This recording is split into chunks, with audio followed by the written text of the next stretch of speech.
Τώρα θα σας δείξουμε πώς μπορούμε να βάλουμε σε κίνηση βηματισμού ένα ασύρματο μοτέρ Perla νέας τεχνολογίας, νέας συχνότητας, bi-direction, η οποία διαδικασία έχει να κάνει ανάλογα με το πότε έχει κατασκευαστεί το μοτέρ.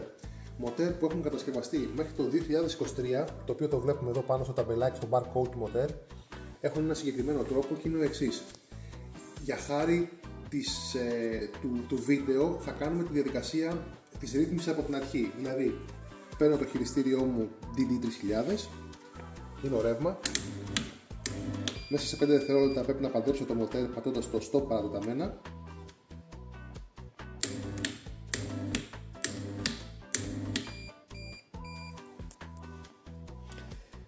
Αφού λοιπόν παντρέψουμε το χειριστήριό μας, πρέπει να περιμένουμε 30 δευτερόλεπτα μέχρι να κλείσει ο δέκτης για να μπορέσουμε να κάνουμε την αλλαγή και να πάμε σε κίνηση βηματισμού. Και τώρα που έχουν περάσει τα 30 δευτερόλεπτα, πατάμε ταυτόχρονα το πάνω και το κάτω μέχρι να μας κάνει μια κίνηση στο μοτέρ και μία φορά το stop. Το μοτέρ μας έκανε μια κίνηση επιβεβαίωσης και τώρα όσο πατάμε δουλεύει και είναι σε κίνηση βηματισμού. Στην περίπτωση τώρα που έχουμε μοτέρ το οποίο είναι κατασκευασμένο από το 2024 και μετά, το βλέπω εδώ στο ταμπελάκι, το γράφει την ημερομηνία, τα βήματα είναι διαφορετικά. Για να πούμε λοιπόν σε κίνηση βηματισμού κάνουμε το εξής.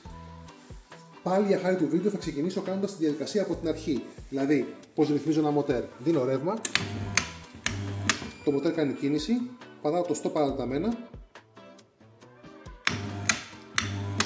και τώρα έχουμε παντρέψει το μοτέρ μας και δουλεύει κανονικά. Αν χρειαστεί να κάνουμε αλλαγή φοράς, μπορούμε να την κάνουμε τώρα.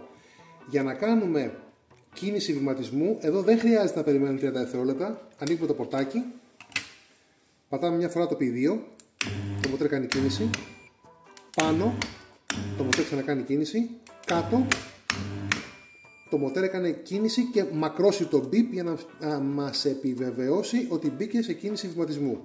Και τώρα αν πατήσω στιγμιαία, το μοτέρ δουλεύει σε βηματισμό.